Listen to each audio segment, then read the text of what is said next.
घरे रे भी रे। हाँ रे। हाँ रे बेटा। बेटा। हाँ रे। तो हमारे दादा कमाई है का। हाँ रे। हाँ करे बेटा कहबी तब का कही रे। ई बताओ तो हमार मेहरारू न है रे।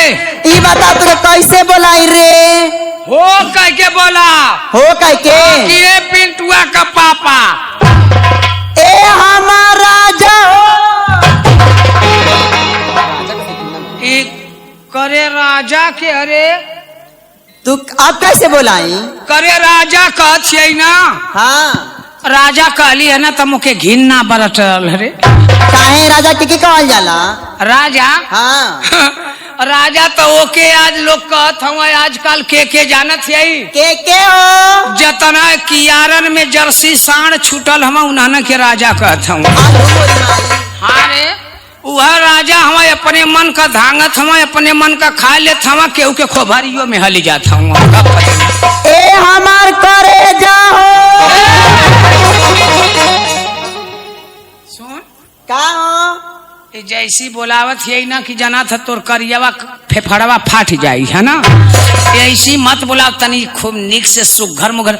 ई राजा हो ये मोर करेजा हो। और करेजा करेजा तो सबके होला वो तो हिलबा करेला। ऐसा बोलाओ कि मैं हाली से आ जाऊं। अब कैसे बोलाई। खूब निक से दुलार से बोला। ए हमार डार्लिंग हो। ए हमार डार्लिंग हो। करे का रे। का हरे। हाँ देखा भी मारबो न पिठिया से डंडवा फट जाई। ये बताओ अब कैसे बोलाई। ए हमार डार्लिंग हो। हाँ कहाँ। अरे गोर डालत है कि काऊ डालत है। ये अंग्रेजी में बोला तन बानी। अंग्रेजी में ना हिंदी में बोल। यो पसंद ना है। नहीं तनी भोजपुरी में बोल। जैसे आजकल के मेहरारू बोला था। हाँ आजकल के जैसे हमारे आजमगढ़ के जिला का बोलत हवा हमारे सत्या ऑर्केस्ट्रा वाले भैया बोलत हवा। अच्छा जैसे कि मला ऐसा है ना। हाँ कि ऐसा बोल कि दिलवा एकदम फट के तोरी पर चली जा। खूब नीक से बोल। अच्छा ऐसे बोली। हाँ खूब नीक से बोल। हरे रका चक्कर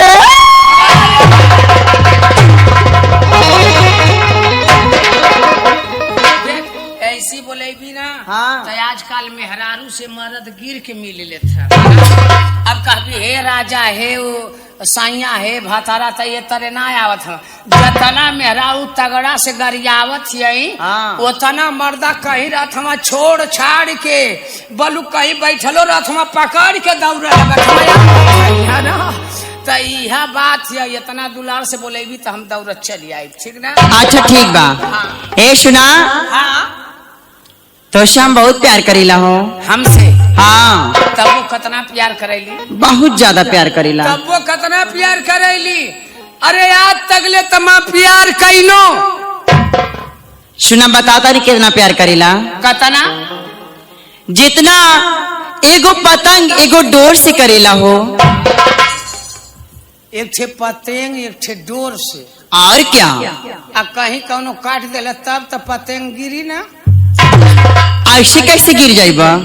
काहे ना रे उड़त उड़त घुमड़ा चाहे आदमी रहे चाहे केहू ऐसन उड़त उड़त दौड़त दौड़त आवत आवत एकदम फेफड़ा उपड़ा कुल हाई कुल कान उन नोचात जैसे फेड़ ओड़ में से कांटा ओटा में से आए वही के नहीं तो तरवे पर गल बस वही में लटक जाए। लटक गईलू तब तो हिल लगलू खूब ऐसी। हाँ ए हमार दुल्हा। हाँ तोशा में इतना प्यार करेला। सोचा एगो पतंग एगो डोर से कितना प्यार करेला। तोशा हम उतना प्यार करीला हो। हाँ तोशा हम उतना प्यार करीला। उतना आ तू कितना करेला। हम हाँ तो हमके तो इतना प्यार करीला ना। कितना हो जल्दी से इतना प्यार करीला ना। बक कितना हो जल्दी बतावा। इतना मोहब्बत करीला ना। कितनी मोहब्बत करेला हो। हम बताई मोह मोहब्बत करेला। जानत हो कितना हो। जतना ना। बक कचिया अरे ले रे कह दे जल्दी से बता। ना कहले ह। हाँ ना कहले ह शहर में का मेहंदी रंग लाती है सुख जाने के बाद। मेहंदी रंग लाती है सुख जाने के बाद। अच्छा तेरी मुझे याद आती है तेरे मर जाने के बाद। ठीक है कथा का ई का कथा बा तोर से के बात कहता नहीं हाँ कि जवन खान देले बाड़ा की पाटल करो। हाँ जवन खान देले बाड़ा की पाटल करो। हाँ आ दूसर गाना खोलने की कोशिश मत करिए हमार राजा। हाँ दूसर गाना खोलने की कोशिश मत करिए हमार राजा। अच्छा आ जवन खुद के खान ले बाड़ा ना हाँ। खाली वही के पाटल करा। तो जानत छियाऊ का? हमारे सत्या ऑर्केस्ट्रा वाले भैया का कहना का कि हमसे ढेर बनबू तो तुहारे ऐठन छोड़ा दे। अरे बाप रे बाप हमसे ढेर बनबू तो तुहारे ऐठन छोड़ा दे। हमसे ना बनी तो ये गांव के प्रधान के बुला दे। उनके बोला के तुहार गढ़ही पट्टा करा दे। आई नहा लोग करोहू ना मिली तो लड़कन का गुरगुजी बटोर के तुहरे गढ़ही में छोड़वा।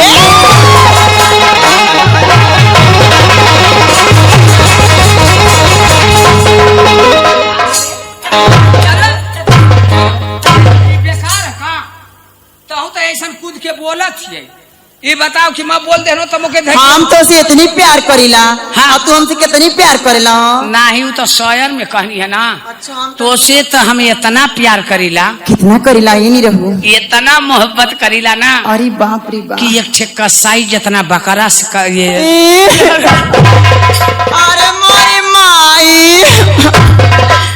रोवत है का रे अरे जगन्नाथ बाबा का दामदा रोवत है का रे हाँ तो रोवत है तो रोई भी तो माई आना का जन्म का हमके हज काटे को दीवारे माई।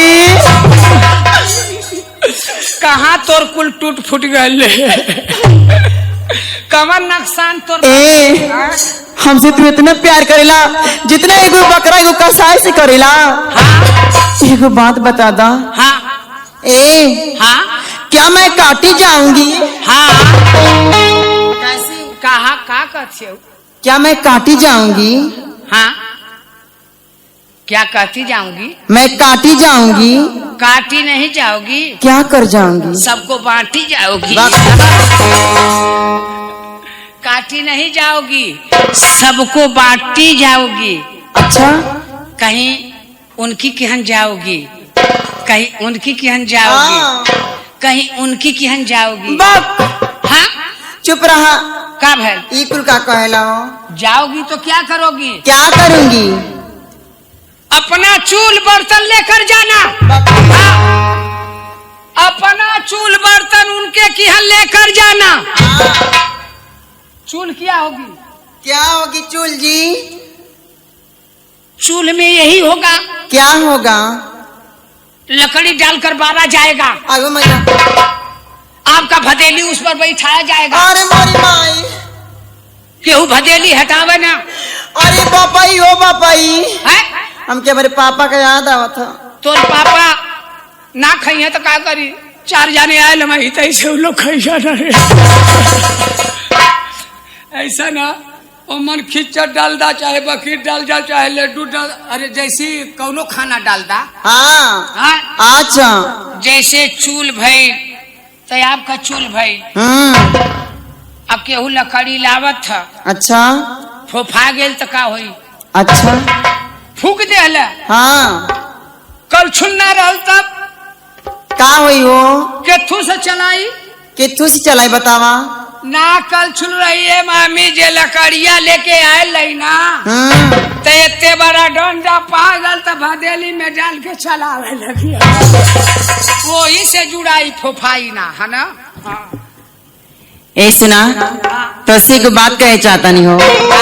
हिन्ने आवा का कथियो तू हमके छोड़ के विदेश मत जा। नहीं हम जाई तू चल जाइबा ना। हाँ हम कैसे जियब तोहरे बिना। देख ऐसन की हाई 2-3 ठे जवन जन्मौले हई। हाँ एके लेके इन्हन के लेके तू रहिया घरे। अच्छा आई कलुआ के कह दिया कि जनहरी वाले उसवा पर ही मचान पर। लेकिन सुना हम का कहता नहीं, का कथे हम जरूर जाते। सुना